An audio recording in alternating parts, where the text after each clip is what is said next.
Je suis Magali Bartholin, je suis conseillère à la mission locale depuis 2009 et je suis référente santé et référente formation pour la structure. Vous pouvez présenter la mission locale, s'il vous plaît? Alors la mission locale, c'est une association de loi 1901 et notre spécificité, c'est d'accompagner les jeunes de 16 à 25 ans dans un accompagnement global. L'objectif à la base de ce projet agroalimentaire, c'était de faire connaître des métiers méconnus et de créer un outil, quelque chose qu'on puisse diffuser à d'autres jeunes. Alors l'idée du reportage est née au fil de nos réflexions.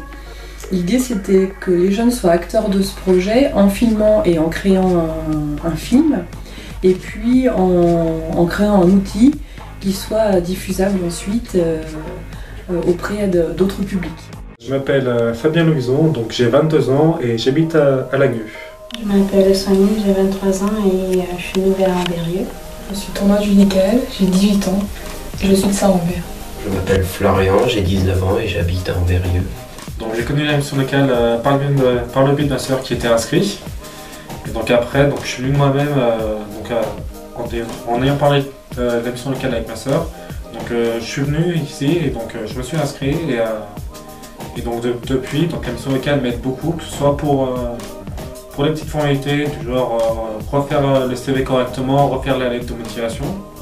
Il y a aussi beaucoup d'ateliers qui, je dois l'avouer, aident beaucoup, comme des ateliers de gestion du stress, de sophrologie.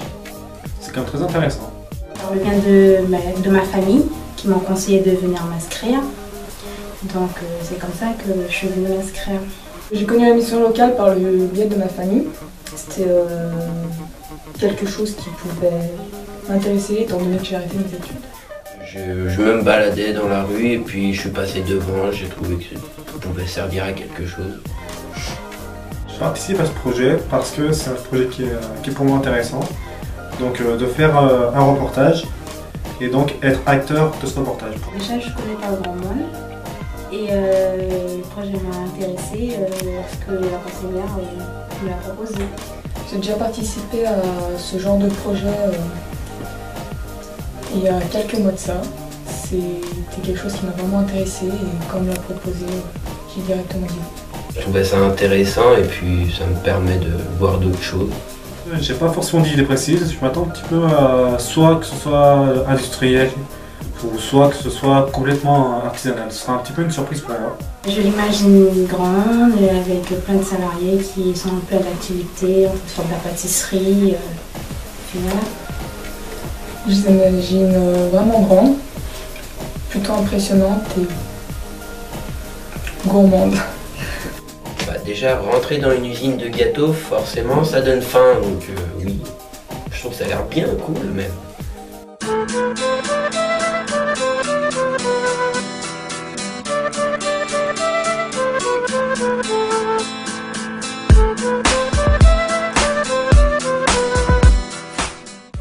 Nous avons des formations en apprentissage et des stagiaires de la formation continue et nous travaillons sur 4 filières. L'agroalimentaire, pour lequel vous êtes venus aujourd'hui, les espaces verts, l'agriculture et les services aux personnes. Donc nous avons des formations du CAP au BTS. 4 CAP, 2 Bac Pro, 3 BTS.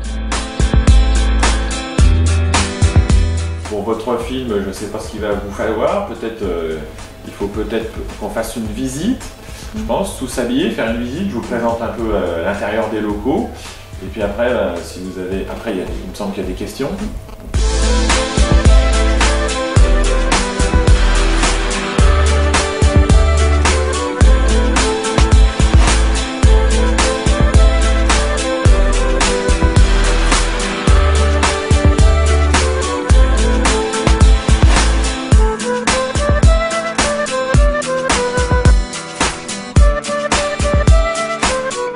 Donc ici, chaque matériel, il correspond à une situation. Donc je ne vous les fais pas toutes, mais j'en explique quelques-unes.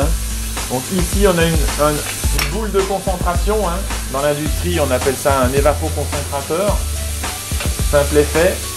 Donc là-dessus, il y a un TP soit confiture de lait, soit un TP confiture de fraises, rhubarbe. Donc là, les élèves, ils ont 4 heures, ils ont la recette. Il faut donc qu'ils pèsent les matières premières, qu'ils les mélangent et puis qu'ils arrivent à se servir correctement de ce matériel qui doit permettre de pasteuriser la confiture et ensuite de la concentrer.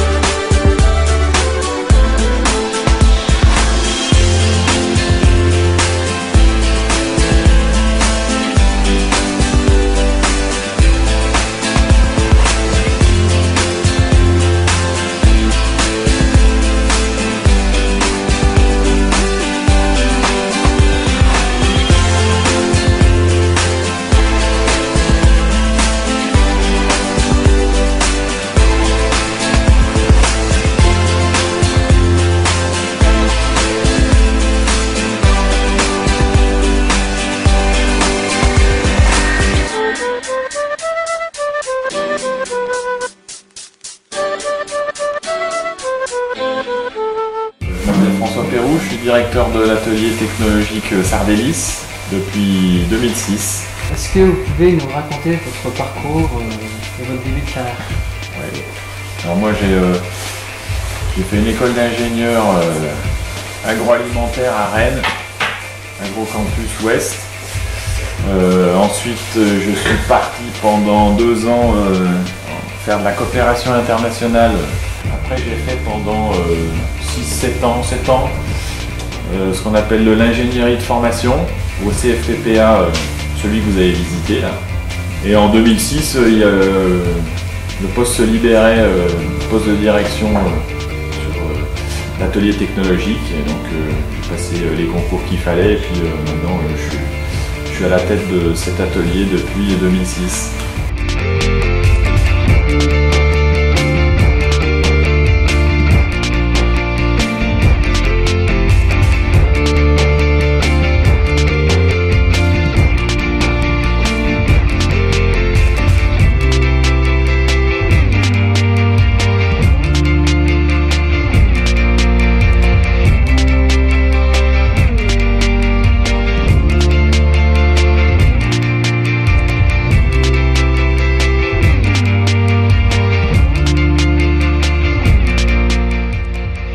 L'agriculteur produit du lait, son lait il le vend à un industriel, l'industriel le transforme en fromage et l'industriel ensuite le revend à la grande distribution et la grande distribution, les enseignes Carrefour, Casino, Intermarché font la vente au consommateur final.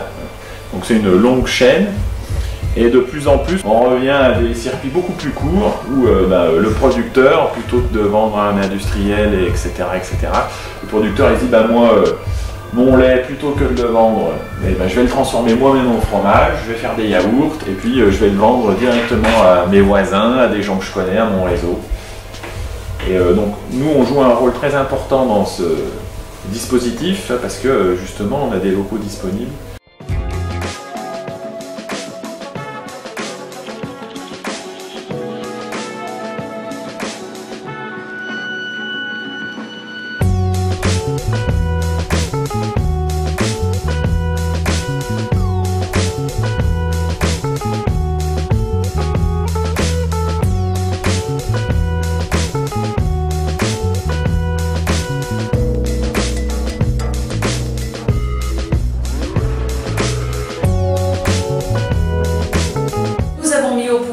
Les biscuits qu'on a commencé à vendre à la boulangerie en 2000. Et donc avant, pendant les vacances, nous partions en vacances. Et nous partions souvent en France, bien sûr. Et dans des endroits où on visitait la région, où on goûtait tout ce qui se faisait et où on visitait les producteurs, les artisans locaux. Parce que je trouve que c'est très enrichissant. Et ça fait découvrir plein de nouvelles choses et ça donne envie de faire encore plein de nouvelles choses derrière. Et donc on s'est aperçu qu'ici, dans l'Ain et particulièrement dans notre région, il n'y avait pas de lieu comme en Bretagne, comme en Alsace, comme en région PACA, ou même dans le centre de la France, où vous avez des biscuiteries comme ça, où on peut visiter, goûter et y trouver des produits de terroir. Donc mon mari a voulu lancé un concept dans ce style. Donc on a vendu nos entreprises et on a monté celle-ci en 2011. Donc au début, on a commencé à commercialiser ces biscuits.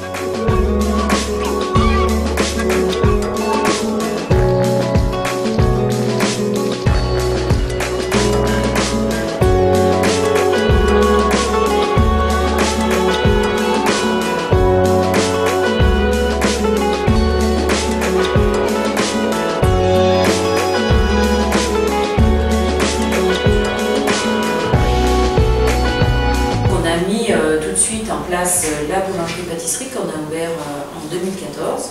On a rouvert donc la boulangerie-pâtisserie et sandwicherie qui était bien en complément de notre activité biscuiterie et qui, elle, drainait une clientèle quotidienne.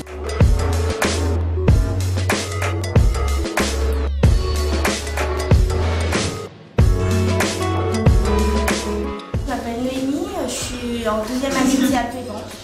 Voilà. D'accord. Dans quelle école? Au CECOF en Paris. D'accord, au CECOF en Paris. Ouais. D'accord. Est-ce qu'il y a une préférence qui a fait que vous avez voulu faire votre stage ici plutôt qu'ailleurs? Bah, j'ai demandé ici, ils m'ont pris tout de suite et puis c'était juste pour découvrir. D'accord. Et est-ce que ça vous plaît? Moi ça me plaît, ouais, j'aime bien le contact avec les clients. D'accord. C'est bien, ouais.